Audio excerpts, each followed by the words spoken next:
Welcome to the New Books Network.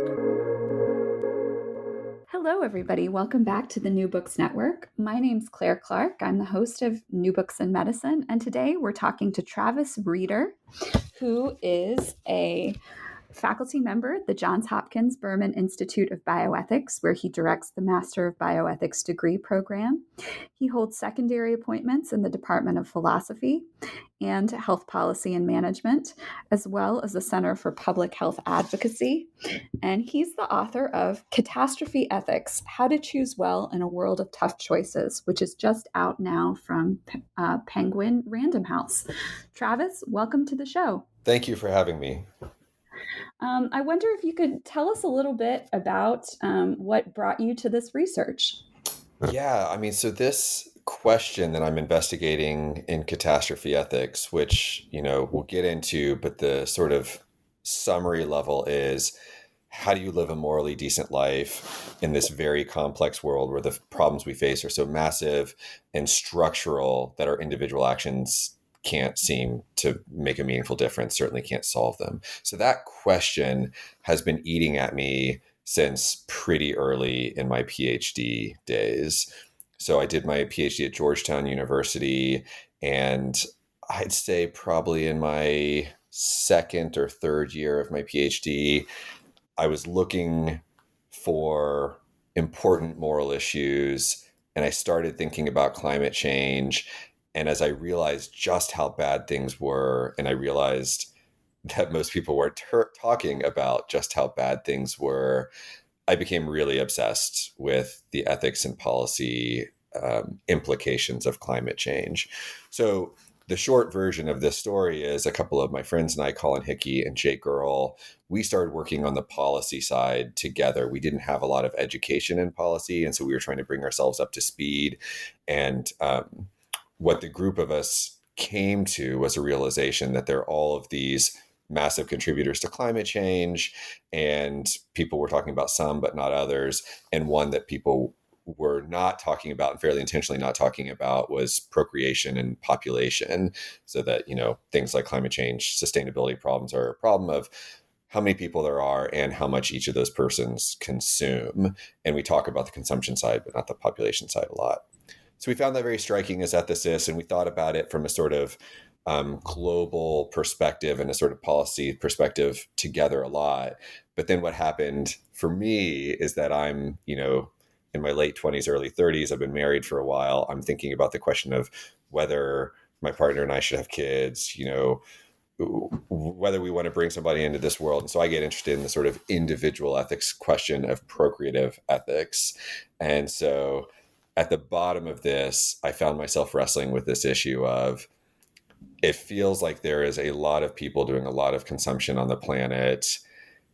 It also feels like that means that there is a moral issue around the question of whether I should add somebody to that problem. But it's also the case that my one child is not going to make the problem meaningfully worse. And I just didn't know what to do with that. So that was a long answer to your simple question. But basically, I have been wrestling with this idea that we make very, very tiny contributions to big structural problems since about the year 2012 or so. And I probably have 20 academic publications that in some way touch on this problem, because it's just been living with me and living rent-free in my head for all this time. So the book is finally my sort of most sustained attempt to address that question. Well, I don't want to get ahead of us here, but did you have kids? What did you decide? I did, yeah. So, this was probably the first series of publications that, tried to tackle this problem at all, was when my partner and I were deciding that we were in fact going to have a child. And my very first academic publication was on this challenge that some philosophers have put forward, that we actually have an obligation to adopt rather than to have a child. And so I was sort of trying to rebut that objection as I was thinking about having my own child, but I kept coming back to this environmental cost of having a child. And so the sort of uncomfortable compromise that we came to in our own family is that we thought having a child was justifiable, even in this world with so much consumption going on. but that our child was going to be expensive. She's being born in America. She's being born into a family that is by global standards wealthy and using more than, our fair share of resources. And so we decided we probably couldn't justify having more than one. But as you said, that is sort of jumping jumping ahead in the moral reasoning. Yes, yes. I think it's important that you're a philosopher. I take it that this book is written for a more general audience, but it does what philosophers do, which is to take a problem and really break the thing down into its component parts, and then follow the logical train of thought posed by it.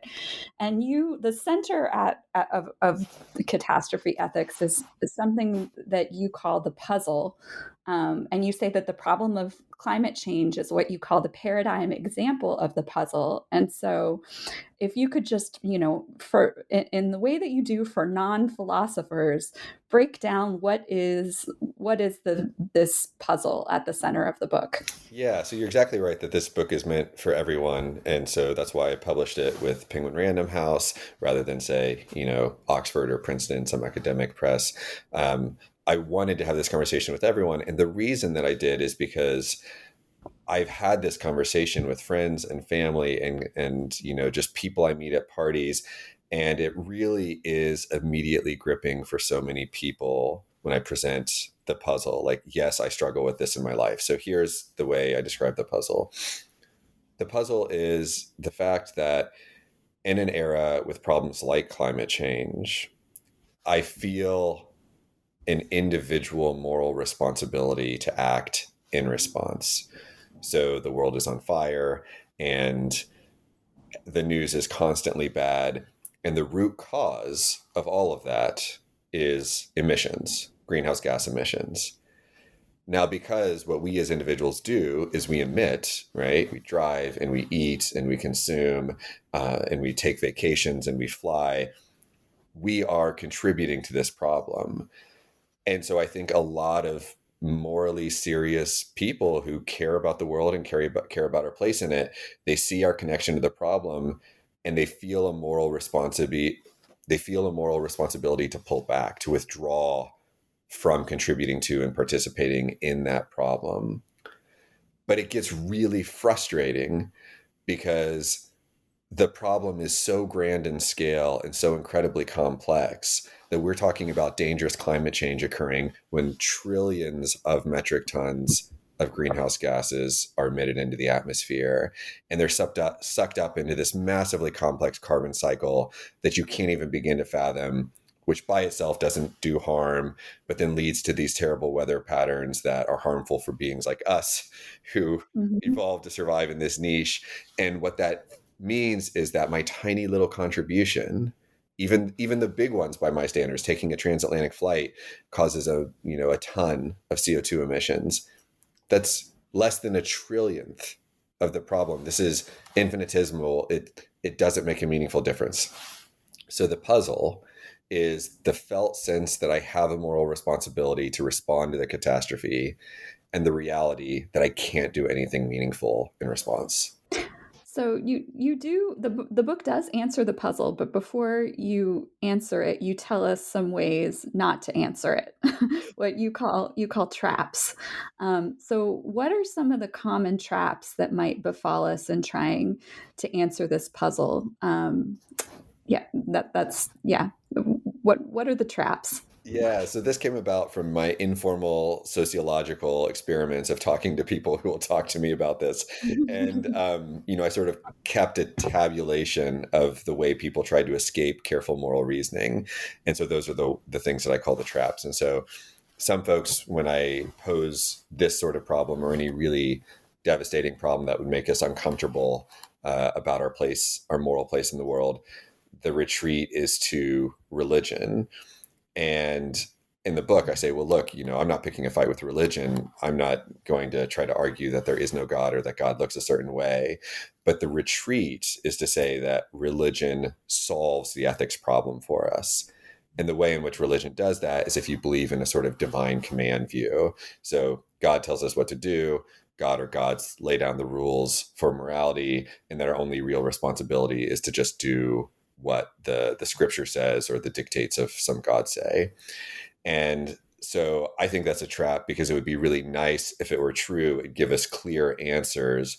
But then I go through this sort of philosophical story about how it doesn't actually satisfy the problem very well. And the quick version of my argument is one that I steal from Plato, which was brought up in the dialogue Euthyphro, where Euthyphro is coming up against Socrates, and Socrates asks Euthyphro what the pious is, which we can just say, what is the good or what is the just? And Euthyphro says, well, the pious is what is loved by the gods. And Socrates says, well, is the pious because it's being loved by the gods, or is it being loved by the gods because it's pious? And this becomes known as Euthyphro's dilemma. And it's launched, 2000 years of investigation.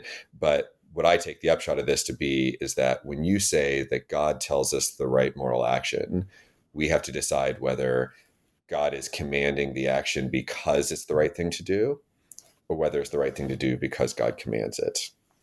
And the latter, that is the right thing to do because God commands it, I think is unacceptable, because it means that God's commands are arbitrary, that there is no reason to choose one thing over another. And so God could just as easily have commanded murder and torture as, love thy neighbor. And so that leaves us with the other horn of the dilemma, which is that God commands things because they are right. And that seems true. It seems like if you believe in God, then what you should believe is that God is good, which means that God is responding appropriately to value. But that means that we actually don't need a God story to tell us what the right thing to do is, because God is just responding to the value in the world, and that's what we should be doing too. So that's the basic view, that divine command sort of morality is a trap, because it promises this sort of seductive, easy answer. But we really still have to do the work. We have to figure out why God is responding to value in this way. That's trap number one. Mm-hmm. Second one's faster. Sorry, do you want to go get in there? No, tell us the second one, please. The second one is one that's very popular with my students today. This is a sort of younger generation move, especially on the sort of cosmopolitan East Coast here, which is relativism. Relativism is also a seductive, easy solution to all moral questions, because you sort of throw up your hands and say, well, that's your opinion, that we should do things that way. Or, well, I think we should reduce our emissions, but who am I to say that to someone else who's living differently?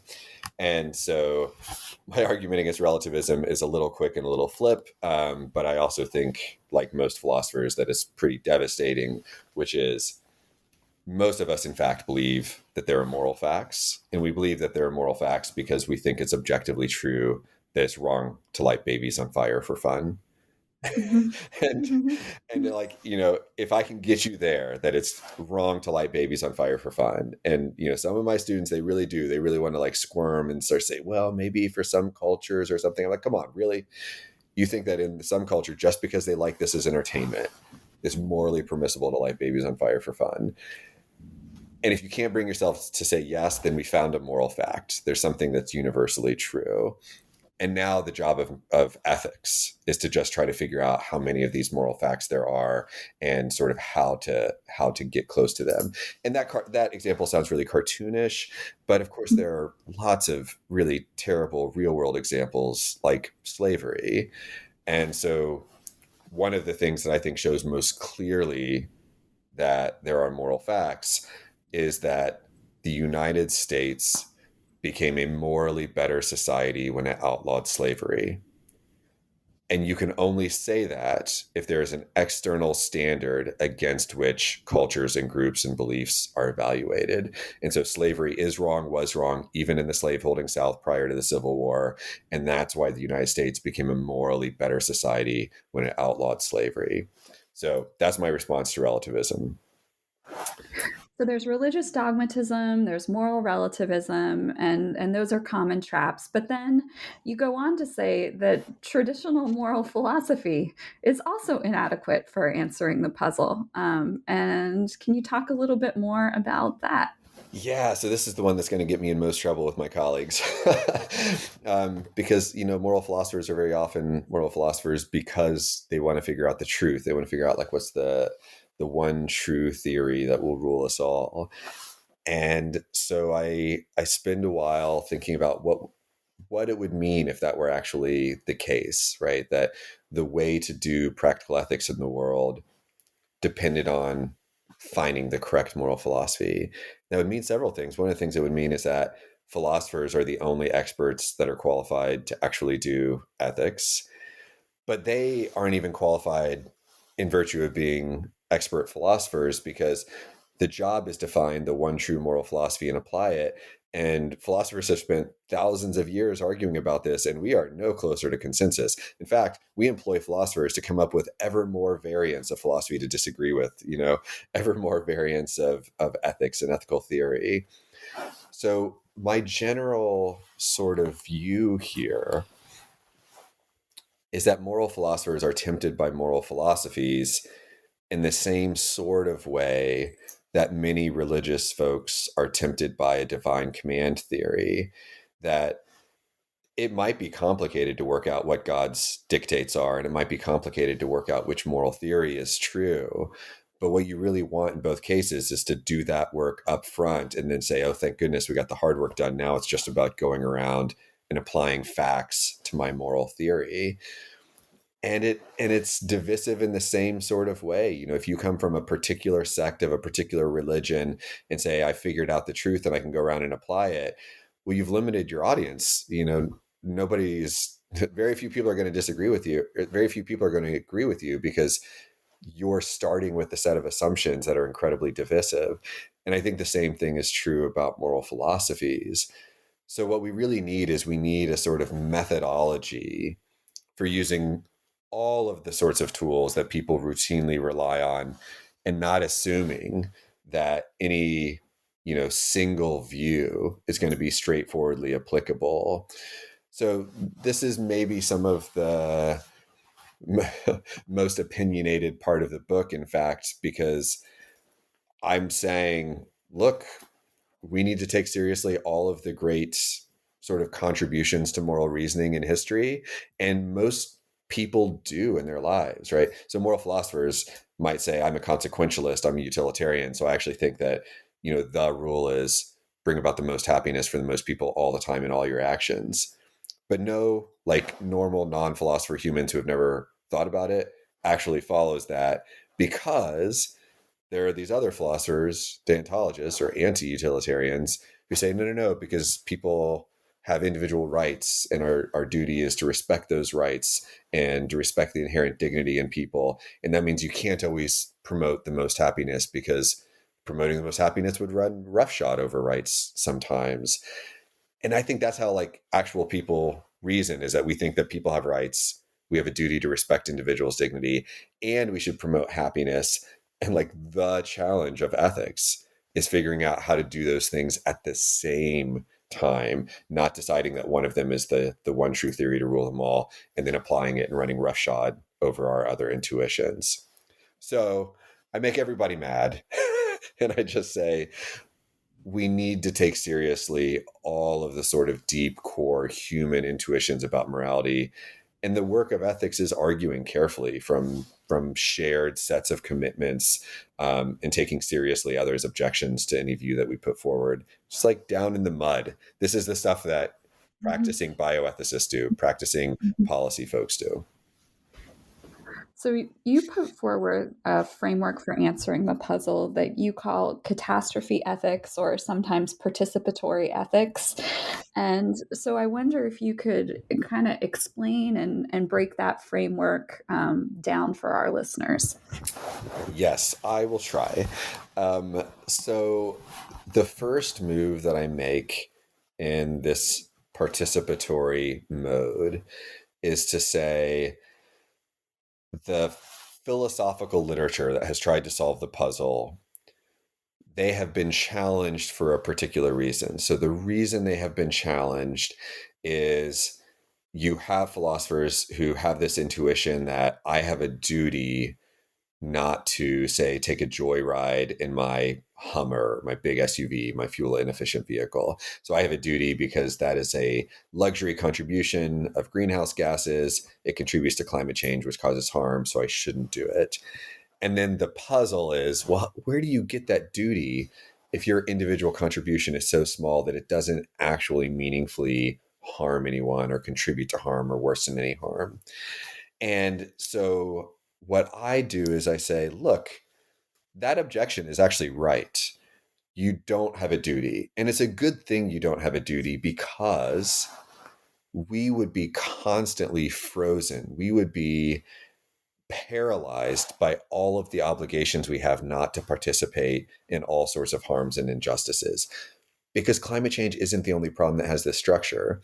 Think about consumption. If you eat meat or any animal products, you're participating in this massive systematic torture and killing of beings with welfare, animals.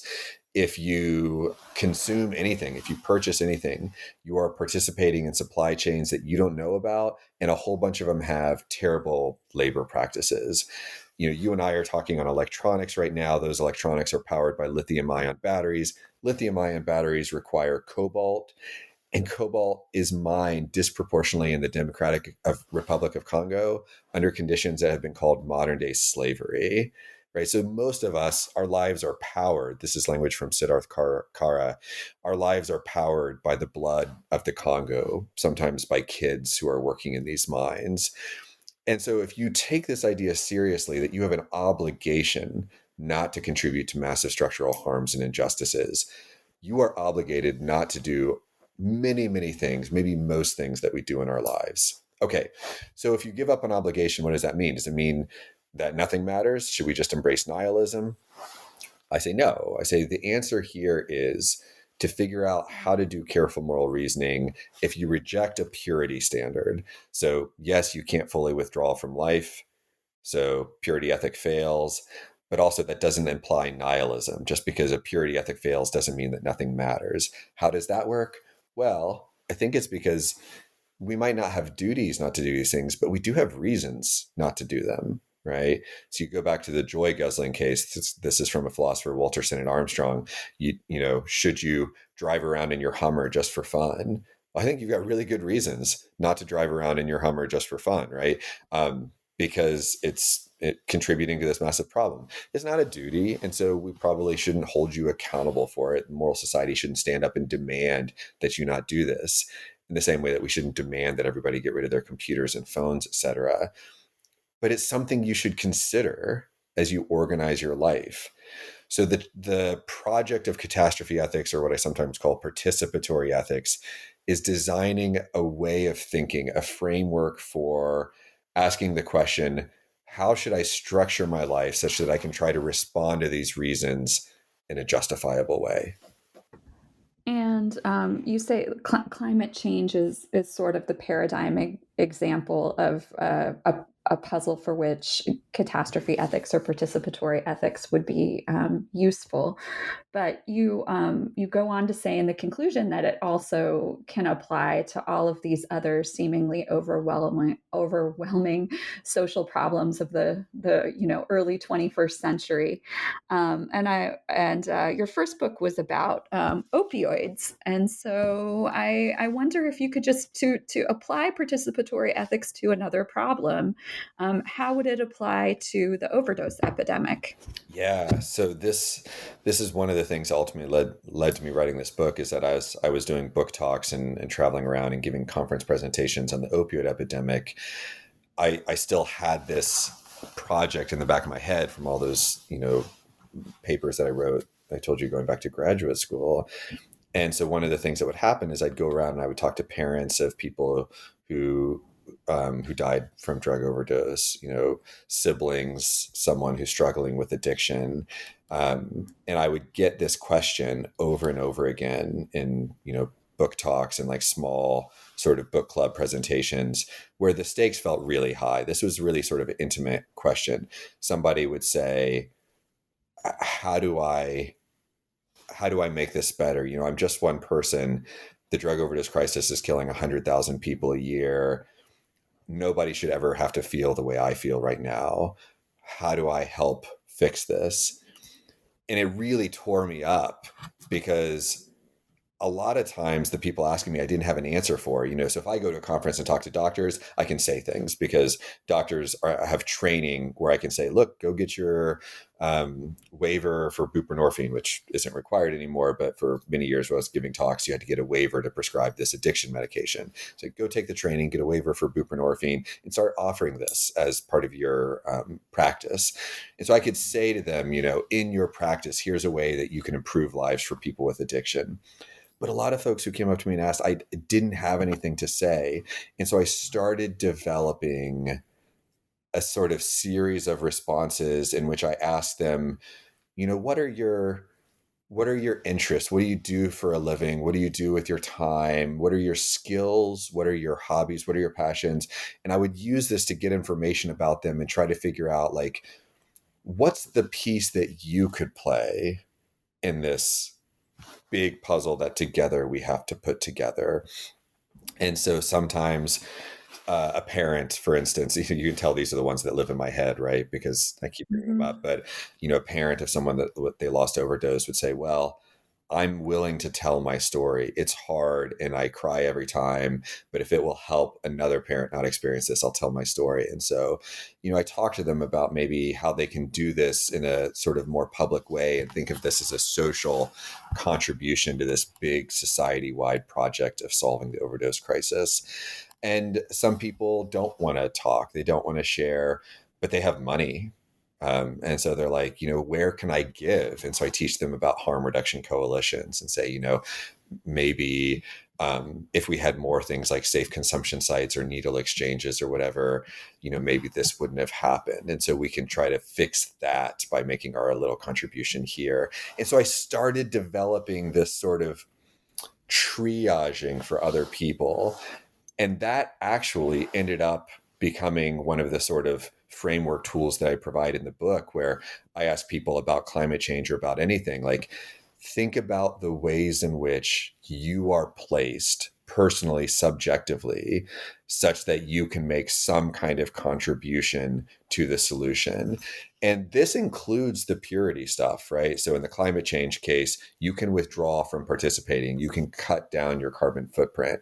But importantly, that's not the only thing you can do in the climate case, because you can also do those social, and I talked about like giving to nonprofit organizations in the harm reduction case. So the charitable giving component, like those exist in the climate cases too.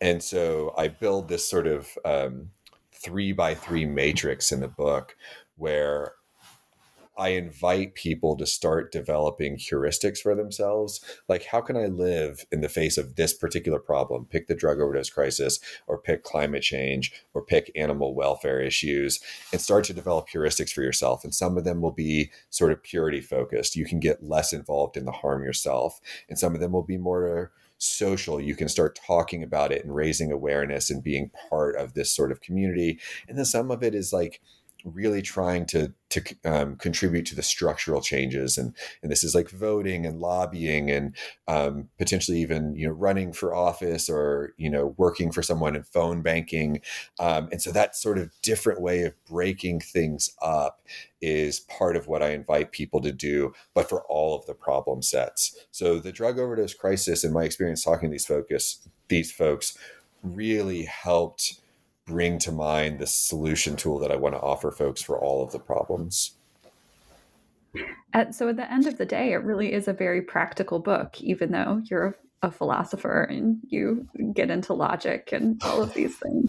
I mean, that is the goal. I wrote the book because I struggle with this.